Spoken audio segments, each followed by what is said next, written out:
Hi, this is Kelly. Welcome.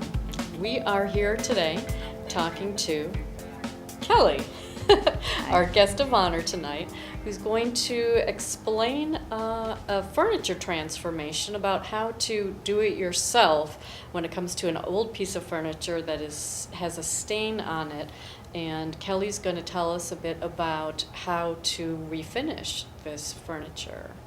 Kelly, could you give us some idea of what you're going to work on tonight? Well, I brought this is a kitchen cabinet door that started out, it's oak and it was stained like a honey color.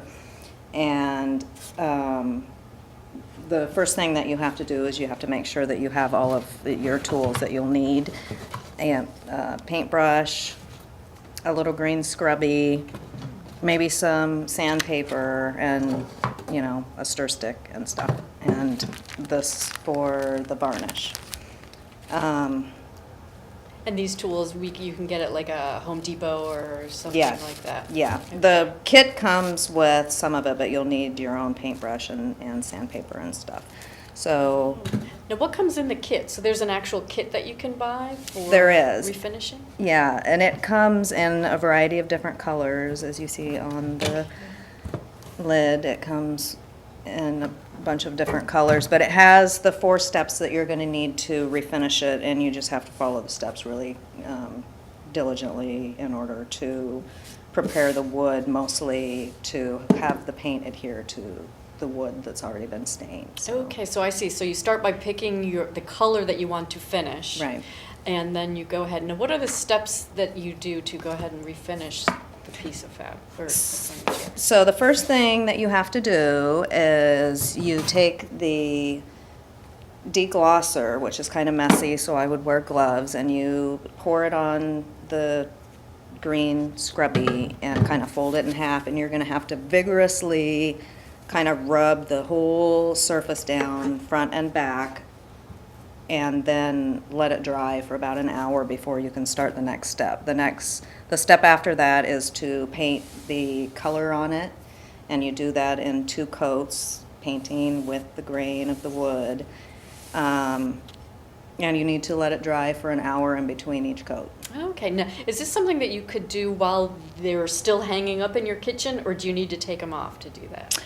I took them off so that I could put them all out on the table and do them kind of assembly line. It was easier than doing it because if I were going to be really careful, I would probably take the hinges off next time. Okay. I pulled the drawers out and just kind of put something in the drawer so it wouldn't push to ruin the paint, but it's much easier because I can lay like 6 of them out at a time and do them all at the same time. Oh, neat. Now, how long would a project like this take? For example, if you're going to be redoing all the cabinets in your kitchen, like from start to finish, how long would the whole process be?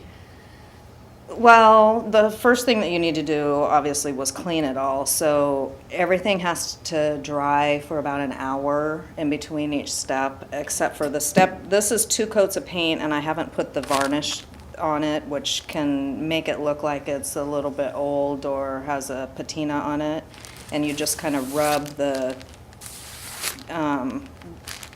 glazing on and then wipe it off, and that has to have 24 hours to dry before you can put the top coat on. So you have, you can paint them and clean them in 3 hours and then do the glazing, and then it has to wait 24 hours, and then to do the top coat it needs to wait another 24 hours. So like a 3-day project. Okay.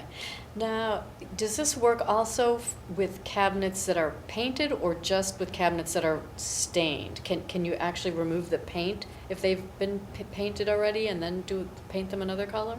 Well, you can. If it's a oil-based paint, you would have to do the same step of sanding it either really, really well or deglazing it so that a water-based paint can adhere to the surface. So basically you can paint anything, but if it's really shiny and has a really high gloss on it, you have to take that shininess off so that the paint will stick to it. Okay. So even paint, if it's, you'll know this is, a oil-based paint because it's really shiny and smooth. A water-based paint, water won't cover up over the oil paint, so. Okay. Now, have you run into any problems while you've done any kind of your do-it-yourself projects? Not really problem, but it was hard to decide whether or not I wanted to make the cabinets look old, or if I like it like this and I'm just gonna put the gloss over the top of it, but some of the cabinets I did do this step that makes it look kind of antiqued, but I don't want it to look like that for this particular application. All right. Well, that has been really informative. I might go home and do some things in my kitchen tonight. Great. Great. Thank you, Kelly, for being with us. Thank you for having me.